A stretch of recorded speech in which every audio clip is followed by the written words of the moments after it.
Have you ever wondered how that daily cup of Java might be affecting your mental health? It's a question that has intrigued scientists and coffee enthusiasts alike for centuries. Coffee, or more precisely caffeine, the active ingredient that gives coffee its signature kick, has a complex and surprising relationship with our minds. Like a dance, caffeine twirls around our brain chemistry, influencing our mood, anxiety levels, sleep patterns, mental performance, and even our potential for dependency. It's a relationship that is as intricate as it is fascinating, a riddle that we're going to unravel together. Let's start with mood and anxiety disorders. Caffeine can be a bit of a trickster here, as it can heighten symptoms of anxiety disorders due to its effects on heart rate and blood pressure.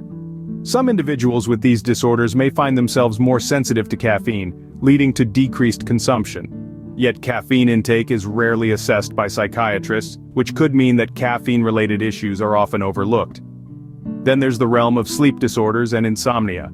As much as we love that late-night coffee fix, it can disrupt our sleep by reducing slow-wave and REM sleep, increasing episodes of wakefulness and delaying sleep onset.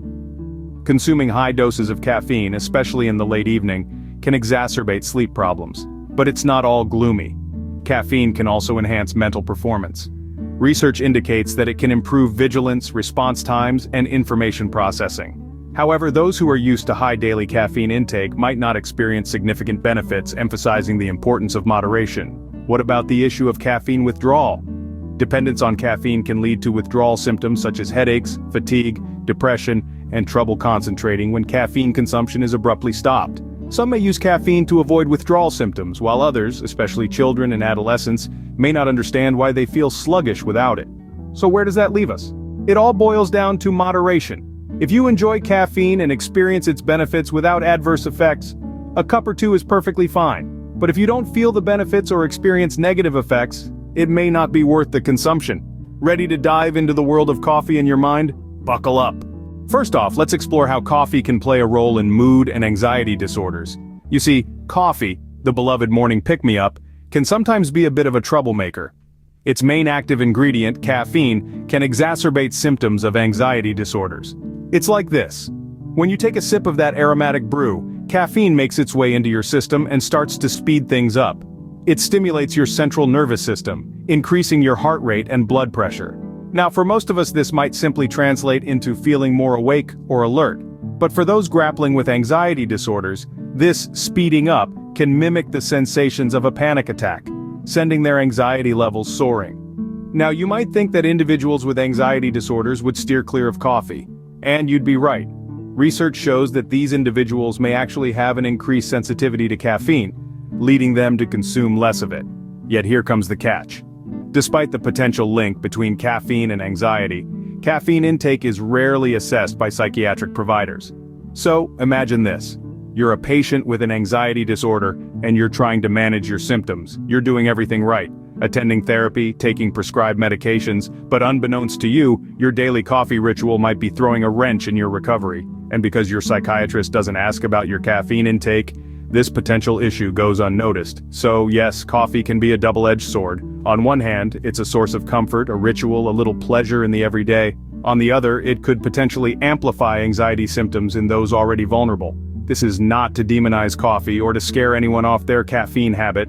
It's simply to underscore the complexity of our relationship with coffee, and to highlight the need for more awareness and understanding. So, psychiatrists, maybe it's time to start asking about that cup of joe. Now let's switch gears and talk about how coffee can affect your sleep. You see, while coffee might give you that much-needed energy boost during the day, its effects can linger on into the night. It's like an uninvited guest at your sleep party. Caffeine can disrupt your sleep by reducing slow-wave and REM sleep, the deep restorative stages of your sleep cycle. Instead of peacefully dreaming, you might find yourself stuck in episodes of wakefulness, counting sheep that just won't jump. And if you're a fan of that late-night espresso, you might be unknowingly inviting insomnia into your life. Consuming high doses of caffeine, especially as the moon rises, can delay your sleep onset, making it harder for you to drift off into dreamland. So the next time you find yourself reaching for that coffee mug after dinner, remember, moderation is key. Think twice before reaching for that late-night espresso. But coffee isn't all bad news. In fact, it can even give your brain a boost. That's right, your morning cup of joe can do more than just jolt you awake. Research has shown that caffeine can enhance mental performance. It can sharpen your vigilance, quicken your response times, and improve your information processing capabilities. It's like that moment in a movie when the hero finds the secret weapon. This is your secret weapon to tackle the day ahead. But there's a catch.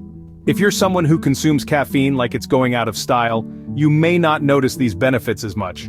Just like any good thing, too much of it can become less effective over time. So, don't go overboard with your caffeine intake. Enjoy your coffee, but remember, it's not a magic potion. You need to keep it balanced. So, moderation really is key when it comes to reaping coffee's mental benefits. But what happens when you suddenly stop drinking coffee? The answer to that question is a journey through the less pleasant side of our relationship with this beloved beverage: caffeine withdrawal. Imagine waking up one day and deciding to cut coffee from your routine. As the hours pass, you might begin to feel a dull pounding in your temples. This is your first encounter with a common symptom of caffeine withdrawal, the dreaded headache. It's your brain's way of calling for its usual caffeine fix, but the discomfort doesn't stop there. You may also find yourself battling an overwhelming sense of fatigue. Without caffeine's stimulating effects, your body's energy levels can take a significant hit. You're not just physically tired, you're mentally exhausted too. Even the simplest tasks seem like Herculean challenges. And then there's the emotional toll. Depression is another potential consequence of caffeine withdrawal. The world might seem a little grayer, a little less inviting without your daily cup of joe. It's a testament to just how deeply ingrained caffeine can become in our lives, influencing not just our bodies but our moods as well. Finally, your ability to concentrate might take a nosedive. Without caffeine to keep your brain alert, focusing on tasks can become a struggle. It's as if your thoughts are shrouded in a dense fog, and no matter how hard you try, you just can't break through. It's important to note that not everyone experiences these symptoms, and their severity can vary from person to person.